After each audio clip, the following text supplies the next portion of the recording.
My name is Tina Campt. I am the chair of the Africana Studies Department here at Barnard. I am also the director of the Barnard Center for Research on Women, and in those two wonderful capacities, it is my great pleasure to welcome you here to Zora at 125, Engaging the Work and Legacy of Zora Neale Hurston. Welcome. It is not an underestimation to say that for the Barnard community of students, faculty, alumni, that we are all very proud of our alums. But that said, I can also say with incredible certainty that Zora Neale Hurston holds a very special place in the hearts and minds of everybody on this campus who has been through this campus. Zora is a source of endless fascination for our students and for us alike, a source of admiration, a source of aspiration for all of us. She's a touchstone for our thinking, for our imagination, and for our drive for innovation and achievement. So it is really fitting that we devote a day to celebrating and commemorating her 125th anniversary here at her alma mater. But before we talk more about that, and before we thank the infinite number of organizations that are responsible for bringing us all together, I actually need to recognize some of the people, some of the individuals that made it possible for us to convene this. First of all, I need to thank Ann Adams, who is Professor Emerita of Africana Studies and Comparative Literature at Cornell University. It was Anne who actually, in her capacity as a member of the National Planning Committee of the Zora Festival of Arts and Humanities, brought the idea to Barnard of having Hurston's alma mater, host an event as part of a year-long celebration of Zora's 125th anniversary and her legacy. So first of all, thank you for provoking us to actually put this together. Thank you, Anne.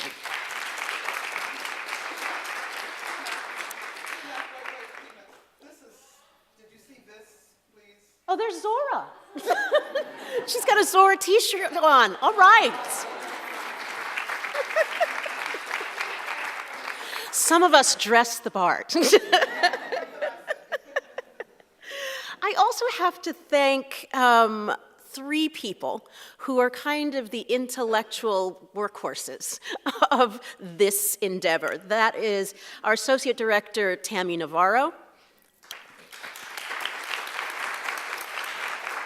as well as my colleagues, Monica Miller, who is a professor of English and Africana Studies, and Paige West, who is the professor of anthropology here at Barnard.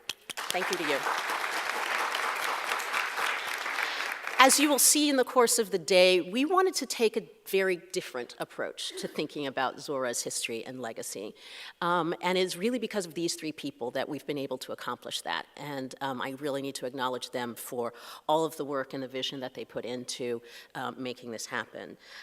Finally, I want to thank N.Y. Nathiri, who is the executive director of the Preserve Eatonville Foundation and the Zora Festival 2016.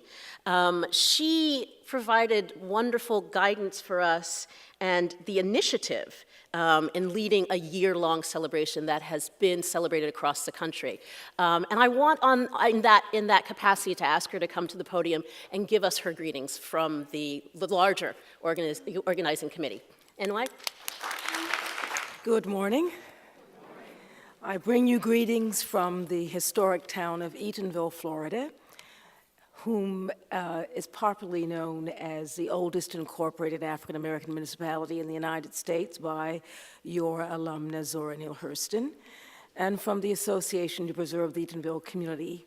We are the 501c3 historic preservation organization about to celebrate 3 decades of work, and I need to acknowledge board member Jacinta Mathis is part of our governing board, and of course Dr. Ann Adams, who has already been mentioned here.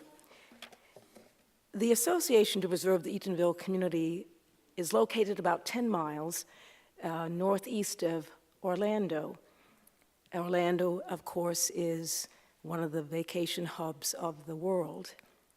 In 1987, our community of about 2,500 people was challenged with what is known as a road-busting highway.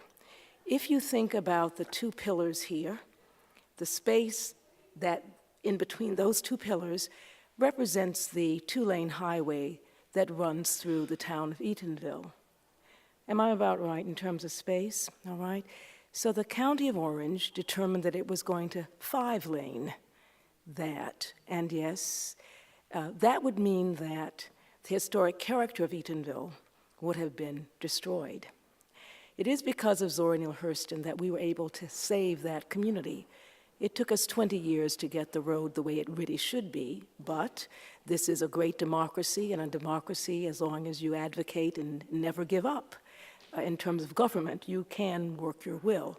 But really, it is because of Zora Neale Hurston that we were able to make the case that the historic town of Eatonville, which until that time was not known by the leaders, the opinion shapers of Orange County, they had no idea of what Eatonville represented, and frankly, they had never heard of Zora Neale Hurston. That is not an exaggeration. And what made it more complicated was about that time, a new product called Zima was being promoted, and so you could see people's confusion. Zima, Zora, I mean, just, what are we talking about? The Zora Neale Hurston Festival of the Arts and Humanities, we began in 1990, before historic preservation jargon like cultural tourism, ecotourism, heritage tourism. Those are phrases that were not a part of the lexicon. But over the years, and really because of the national planners, distinguished scholars and cultural artists from around the country, we have been able to grow that event to a nationally recognized and award-winning event.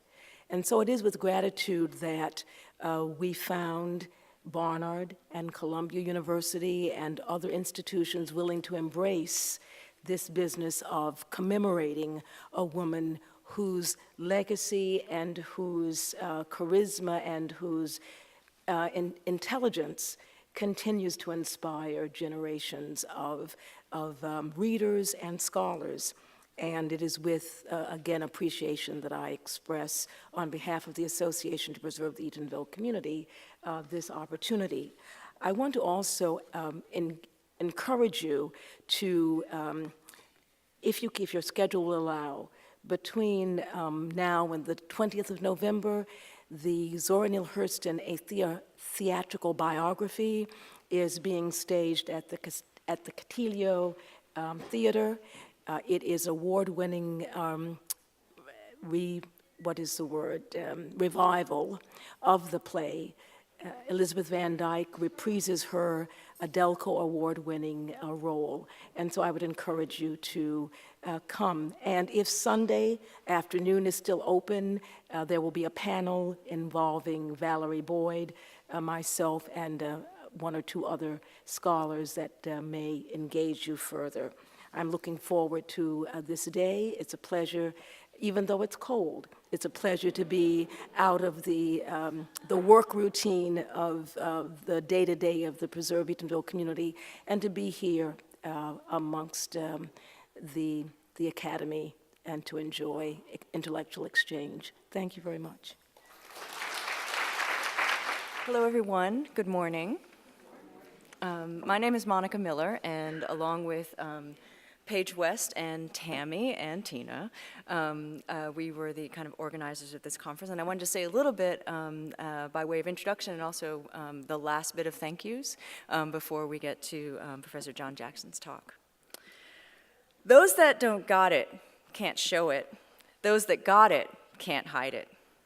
This is my favorite Hurston phrase, the one that I would put on a commemorative t-shirt if we had the wisdom and foresight to make such a beautiful garment. As we all know, Hurston had it and couldn't help but show it, her creativity, intelligence, and black girl magic to the world. Some of you may remember that Barnard last hosted a Hurston conference in 2003. In 2003, we were in the midst of a Zoromania, a moment that commemorated, among other things, the 75th anniversary of her graduation from Barnard. A new authoritative biography was written by Valerie Boyd, who will be at the theatrical production on Sunday. A new collection of her letters, the issuance of a Hurston postage stamp, the Oprah Winfrey-produced and Susan Laurie Parks authored film version of Their Eyes Were Watching God, starring Halle Berry. By 2003, nearly all of her work published during her lifetime, 4 novels, 2 books of folklore, an autobiography, and numerous short stories, plays, and essays were back in print, along with work not published when she was alive. So why is it time for this symposium, a little over 10 years later, on the occasion of Hurston's 125th birthday and year? She was born January 7th, 1891, a Capricorn, Tina, right? If our last Hurston Symposium celebrated and examined a reassessment of Hurston's life and work, this symposium recognizes the incredible growth that Hurston Studies has had in the last decade plus, as intellectual and creative work on and with her legacy has expanded within and across academic disciplines. As Paige West will echo in a moment, the sheer number of co-sponsors of this symposium illustrate this. Today, we thank a long list of departments and centers, including, just within literary and Black studies, the Barnard English and Africana Studies departments, as well as Columbia's Institute for Research in African American Studies, for their help in helping us examine and celebrate Hurston's it. Hurston's work and the intellectual and creative responses that it elicits have both a deep resonance in already established areas and an increasingly wide appeal. Today, we're excited to celebrate her birthday by recognizing the new work that her creative writing and research and writing in anthropology and ethnography invites and provokes. Paige. Thank you. As Monica and Tina have said, we have a long list of people to thank for their support, and so I wanted to thank the Joint Department of Anthropology at Barnard College and Columbia University, the Barnard College Office of the Provost, and then the Heyman Center for the Humanities. One of the things when we were thinking about who to invite to this conference, one of the things we talked about was one of the pleasures of our job, which is to get to know and read emerging scholars. And so we focused on emerging scholars for the 2 panels that you will hear later today. We wanted people that think with Hurston, and maybe not people that think on Hurston. And we also wanted people that, I think, in anthropology at least, are pushing the bounds of a discipline in extraordinary ways that I think Hurston would be proud of. So welcome and thank you.